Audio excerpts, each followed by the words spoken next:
Welcome back to another episode of Senior High School Physical Education Health Class. I hope you're done with all the disgusting activities we had from our last session.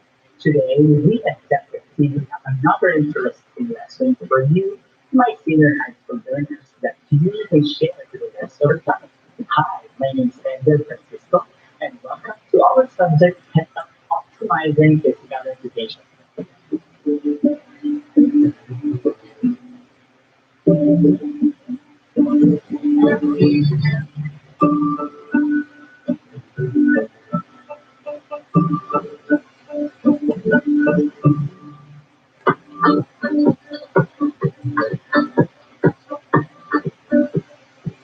Let's take a quick review of our last episode.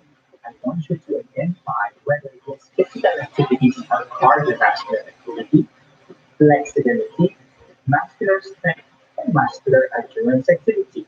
I'll give you 1 minute to do this.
Time is up. Now, check your work if you get it right.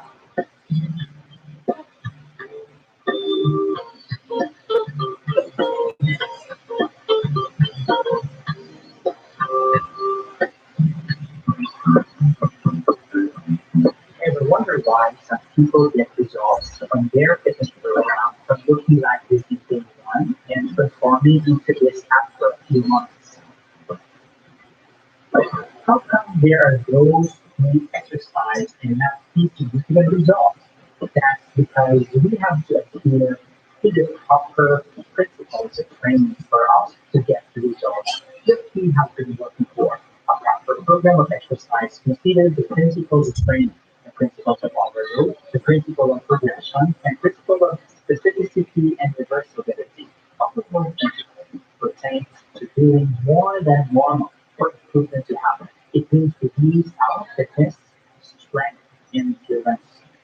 Workload is extended accordingly. Applying these training principles will cause long-term adaptations, enable the body to figure more efficiently to deal with higher level of performance. Principle of progression to ensure that the results will still improve over time. The adopted workload should be continually increased. Gradual and systematic improvement within workload only increases stability, improvement is unlikely.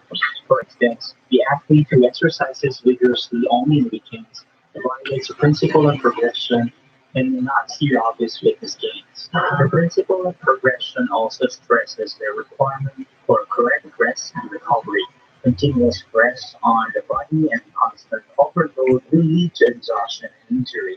You ought not to train hard all the time, as a risk overtraining and a decrease in fitness. The point of specificity.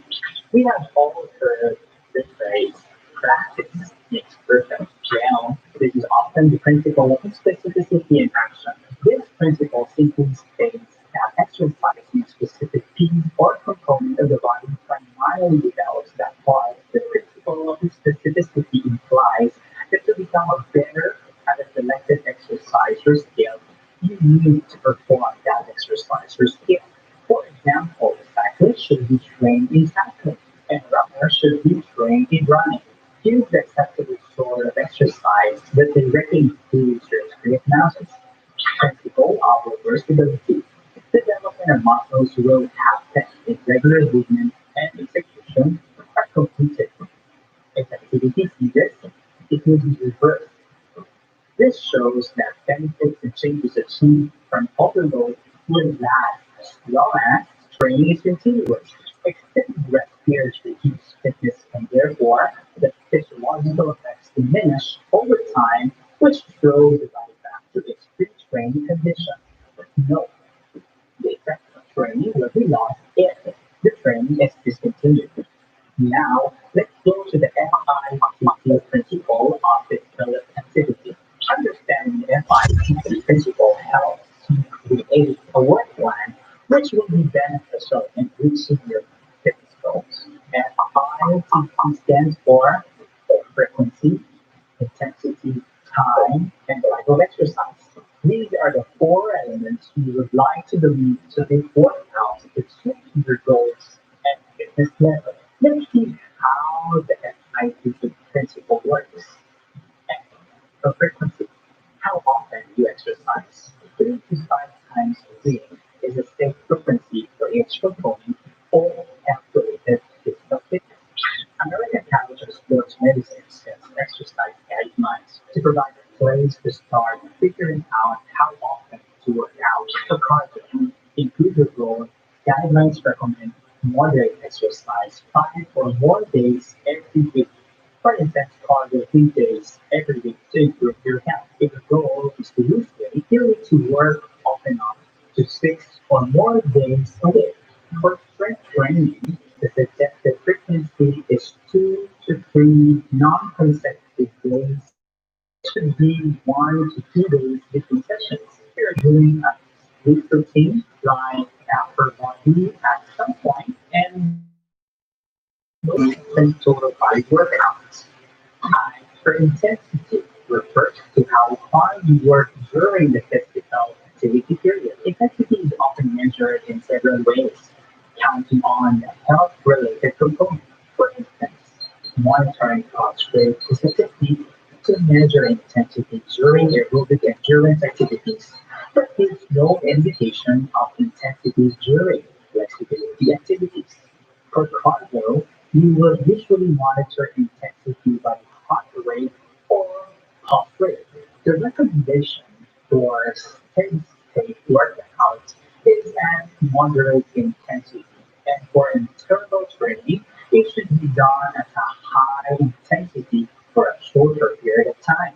For strength training, monitoring the intensity of strength training involves a special set of parameters.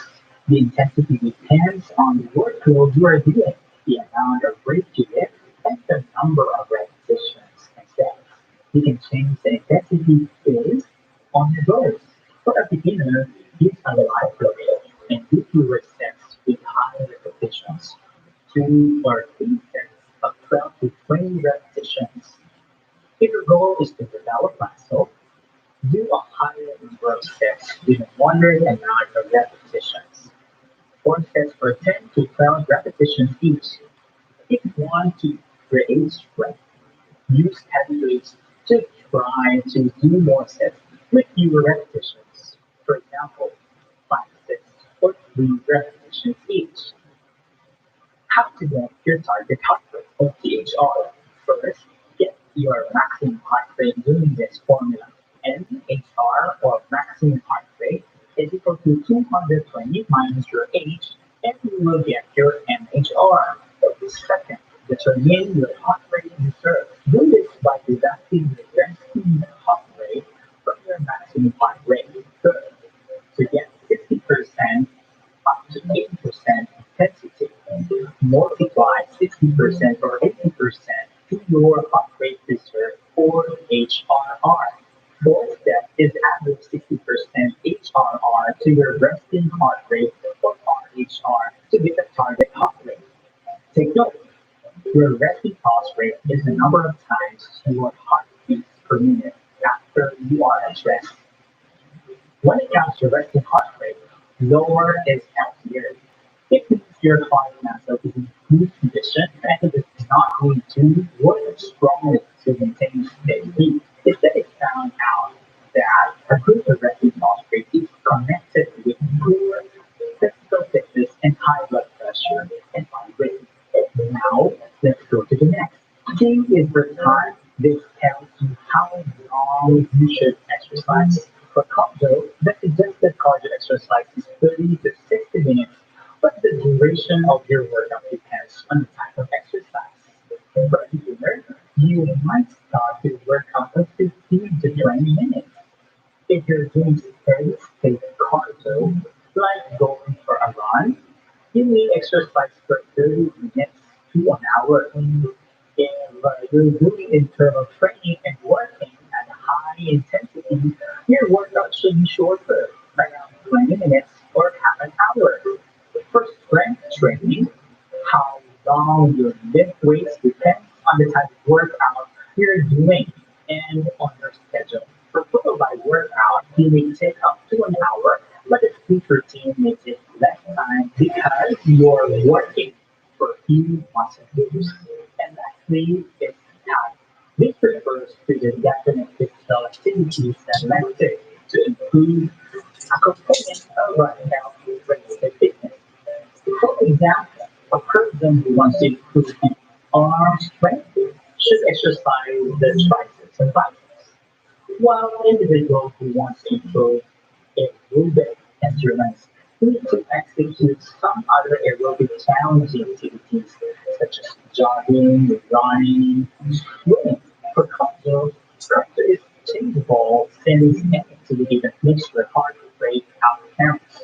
Dancing, running, walking, jogging, and cycling are some of the wide variety of activities you may choose. Having more than one cardio activity helps reduce boredom.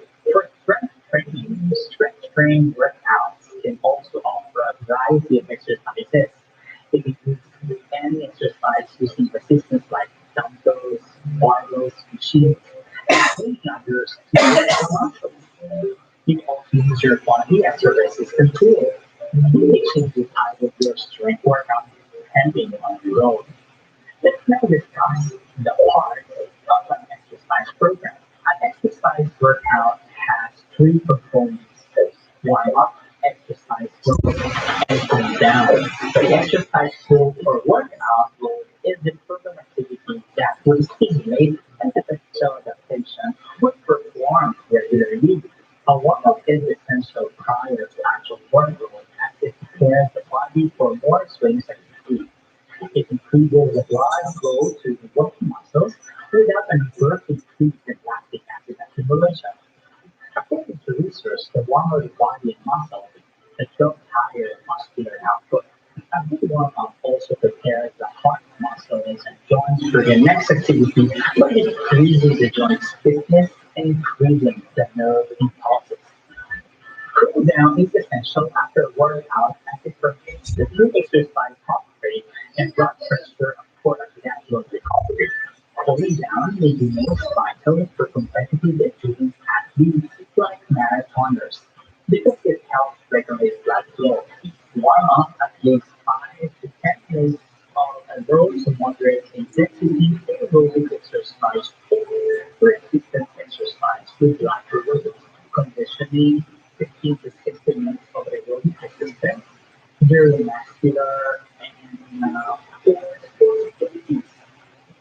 Cool down at least 5 to 10 minutes of low to moderate intensity aerobic exercise or resistance exercise with lighter weights.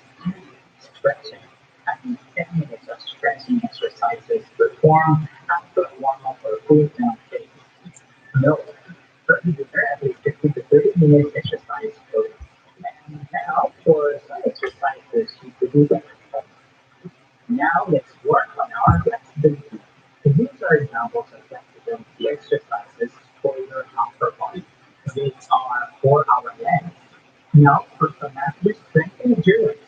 This will work on your arms, chest, and core muscles.